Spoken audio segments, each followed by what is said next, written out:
Success success எதுக்காக? Success பண்ண போறதுக்காக தான் நம்ம நிறைய மெத்தட்ஸ் வீடியோஸ் எல்லாம் பார்க்குறோம் பண்றோம். உங்களுக்கு தேவையான சக்சஸ் என்ன அப்படின்னா, நீங்க எதிர்பார்க்கக்கூடிய ரிலேஷன்ஷிப், நீங்க எதிர்பார்க்கக்கூடிய அந்த நல்ல வேலை, நீங்க எதிர்பார்க்குற அந்த தொழில் நீங்க எதிர்பார்த்த மாதிரி முன்னேறணும். இது எல்லாம் நடந்தா நம்ம லைஃப் ரொம்பவே சந்தோஷமா இருக்கும். சரி, இதெல்லாம் இருக்கட்டும். இதை தடுக்கிறது என்னென்ன அப்படிங்கிறத பார்த்துடலாம். ஏன்னா ஒரு தடை இருக்கு அப்படின்னா அதை நிவர்த்தி பண்ணிட்டோம் அப்படின்னாவே வரக்கூடிய விஷயங்கள் ஈஸியா வந்துடும். ஒரு தண்ணி ஓடிட்டு இருக்கு, அதுல நிறைய கல்லு மண்ணு அடைச்சிட்டு இருக்கு அப்படின்னா நீங்க நிறைய தண்ணி ஊத்தி பிரயோஜனம் இல்லை. அதுல இருக்கக்கூடிய கல்லு மண்ணு தடைகள் எல்லாத்தையுமே எடுத்துட்டோம் அப்படின்னா உங்களுக்கு ஈஸியா அந்த வாட்டர் ஃப்ளோ தண்ணி போறதே இருக்கும். அந்த மாதிரி தான் நீங்க எதிர்பார்க்கக்கூடிய விஷயத்துக்காக நிறைய மேனிஃபெஸ்ட் பண்றீங்க, நிறைய மெத்தட்ஸை ட்ரை பண்றீங்க. ஆனா ஒரு தடைகள் இருக்கு. என்ன, அதை பத்தி டீட்டெயிலா பார்க்கலாம். அதுக்கப்புறமா ஒரு சக்சஸ் ஸ்டோரி, நம்மளோட மேனிஃபெஸ்ட் பண்ண அந்த மெத்தட் ஈஸியான மெத்தட் தான், அதை யூஸ் பண்ணி சக்சஸ் பார்த்துருக்காங்க. அந்த வீடியோவையும் நான் அந்த டீட்டெயில் அந்த விஷயத்தையும் நான் கடைசியில சொல்றேன். இப்போ நமக்கு இருக்கக்கூடிய தடைகள் என்னென்ன? குறிப்பா அந்த ரிலேஷன்ஷிப், அதுக்கப்புறம் பணம் வரணும். இது மெயினா இந்த ரெண்டு விஷயத்துக்காக தான் இந்த லா ஆஃப் அட்ராக்ஷன் அப்படிங்கிறதுக்கு பெரும்பாலான மக்கள் வர்றாங்க. நம்ம பேசுறது எல்லாமே ரொம்ப ஒரு பில்டப் பண்ணி அந்த மாதிரிலாம் இருக்காது. கேஷுவலா ஒரு ஃப்ரெண்டு மாதிரி பக்கத்துல உட்காந்து உங்களுக்கு பிரச்சனைகளுக்கு சொல்யூஷன் எப்படி யோசிக்கணும், எப்படி நாம அடுத்த கட்டத்துக்கு கொண்டு போகலாம் அப்படிங்கிற மாதிரி தான் இருக்கும். ஸோ பக்கத்துல உட்காந்து பேசுற மாதிரி தான் இருக்கும். ஸோ புரிஞ்சுக்கோங்க. So please understand. நம்மளோட விஷயத்துக்காக நம்ம நிறைய மெத்தட்ஸ் மேனிஃபெஸ்டேஷன் எல்லாம் பண்றோம். நம்மளோட எண்ணங்கள் எந்த மாதிரி இருக்கு? அதுக்கு ஆப்போசிட்டா இருக்கு. ஏன்? நாம இது நாள் வரைக்கும் கடந்து வந்த பாதை, நம்ம இது நாள் வரைக்கும் என்ன ஒரு எக்ஸ்பீரியன்ஸ் நம்ம மனசுக்குள்ள கொண்டு போயிருக்கோம் அப்படிங்கிறது ரொம்ப முக்கியம். அதை பொறுத்து தான் நம்ம எப்படி யோசிக்கிறோம் அப்படிங்கிறதும் இருக்கும். நம்ம மனசை குத்த சொல்லியோ இல்ல மூளை சிந்திக்க மாட்டேங்குது, என்னால விசுவலைசேஷன் பண்ண முடியல, என்னால எழுத முடியல, பிராக்டிஸ் பண்ண முடியல, இது எல்லாமே உங்களால இல்லை. நீங்க இது நாள் வரைக்கும் எந்த மாதிரியான அனுபவங்களை உங்களுக்குள்ள சேகரிச்சீங்க அப்படிங்கிறத பொறுத்துதான் அமையுது. சரி, இந்த அனுபவத்தை எப்படி மாத்துறது? எப்படி இது நாள் வரைக்கும் நீங்க பிறந்ததுல இருந்து இது வரைக்குமே நீங்க அதை சேகரிச்சீங்களோ அதை ஸ்லோவான ப்ராசஸ் தானே இருந்தது. அப்போ நீங்க அதை மாற்றக்கூடிய ப்ராசஸும் ஸ்லோவா தான் இருக்கும். சரியா? அதை உடனே மாற்ற முடியாது. எப்படின்னா, நீங்க இது நாள் வரைக்கும் கஷ்டப்பட்டுட்டு இருக்கிறீங்க, அவங்க கிட்ட நீங்க பாசிட்டிவா சிந்திக்கணும், இந்த மாதிரி தான் இருக்கணும், இந்த மாதிரி யோசிக்கணும் அப்படின்னு சொன்னோம்னா உடனே அதை பண்ணிட முடியுமா? அவங்களால பண்ண முடியாது. ஸோ அப்போ அதுக்கு கொஞ்சம் டைம் எடுக்கும்.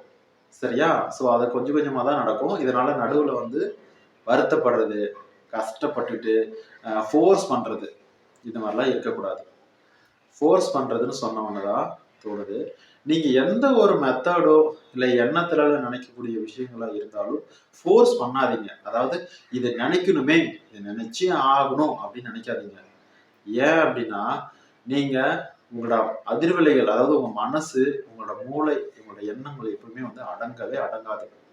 அது போயிட்டே தான் இருக்கும். அமைதியா இருங்க அப்படின்னு நம்ம சொல்லுவோம். ஆனா உங்களுக்குள்ள ஏதாவது ஒரு எண்ணங்கள் வந்துகிட்டே தான் இருக்கும். அதனால நீங்க ஃபோர்ஸ் பண்ணீங்க அப்படின்னா அந்த எண்ணங்கள் வேற விதமா டைவர்ட் ஆகிறதுக்கு தான் சாத்தியம் இருக்கே தவிர நீங்க சொன்ன பாதையில போறதுக்கு முடியாது. அது போகணும் அப்படின்னா அதுக்கு நிறைய டைம் எடுத்துக்கும். ஓகேவா? சரி, அதனால மூளை எப்பவுமே நிறைய எண்ணங்களை யோசனை பண்ணிட்டே இருக்கும். சரியா? அதனால நீங்க ஃபோர்ஸ் பண்ணி இப்படிதான் பண்ணணும் அப்படின்னு நினைக்காதீங்க. ஜஸ்ட் ஃப்ரீயா விட்டுருங்க. உங்க மூளை உங்ககிட்ட பேசும். என்ன, நீ எதுவுமே கண்டுக்கல, நான் இப்ப என்ன பண்றதுன்னு யோசிக்கும். அந்த யோசனை தான் உங்ககிட்ட பேசுறதா அர்த்தம். நீங்க அதை பண்ணலாம். சரி, நடுவில் ஒரு மெத்தடு சொல்கிறேன் அப்படின்னு சொல்லியிருக்கேன். சரியா? லா ஆஃப் அட்ராக்ஷனை பொறுத்த வரைக்கும் குறிப்பிட்ட நிறைய மெத்தட் இருக்குங்க, நிறைய ப்ராக்டிஸ் இருக்குங்க. ஆனால் குறிப்பிட்ட ஒரு சில மெத்தடு தான் வந்து இங்கே சக்ஸஸ் கொடுக்குது.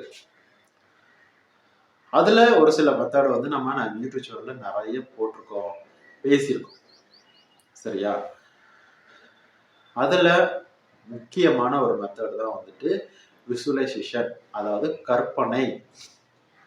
கற்பனை இங்க நாம சொல்லக்கூடிய எந்த மெத்தடுமே வந்துட்டு நீங்க போற போக்கில் பண்ணிக்கிட்டே இருக்கிற மாதிரி தான் இருக்கும். அதுக்கான உட்காந்து டைம் ஸ்பெண்ட் பண்ணி பண்ற மாதிரி இருக்காது. ரைட்டிங் ப்ராக்டிஸ் மட்டும் தான் நீங்க சிட்டிங்ல உட்காந்து எழுதுற மாதிரி இருக்கும். இதை தவிர எல்லாமே ஈஸியான மெத்தடு. இங்க எல்லாமே எண்ணத்தினால இருக்குது அப்படிங்கிறதுனால நீங்க எந்த வேலை செஞ்சாலும் அந்த டைம்ல நீங்க எண்ணத்தை உருவாக்க முடியும். அப்போ அந்த மெத்தடையும் யூஸ் பண்ண முடியும். ஓகேவா? ஸோ இப்போ விசுவலைசேஷன் அந்த காட்சிப்படுத்துதல், கற்பனை பண்றது தான் ரொம்பவே இருக்கிறதுலயே பவர்ஃபுல்லான மெத்தடு. நீங்க ஒரு விஷயத்த கண்டினியூஸா கற்பனை பண்ணி முடிச்சிட்டீங்க. அதாவது ஒரு நிமிஷம் 60 நொடி, 1ல இருந்து 60 நொடி கற்பனை பண்ணி முடிச்சிட்டீங்க அப்படின்னா நீங்க உங்களுக்கு கற்பனை திறன் இருக்கு அப்படின்னு அர்த்தம். இது சைக்காலஜிக்கலா டெஸ்ட் பண்ணியிருக்காங்க. அதுவுமே இல்லாம நீங்க எதிர்பார்க்கக்கூடிய விஷயம் உங்ககிட்ட வரப்போகுது. நீங்க அட்ராக்ட் பண்றதுக்கு தகுதியான ஆள் தான், பிராக்டிஸ் பண்றது உங்களால முடியுது அப்படின்னு அர்த்தம்.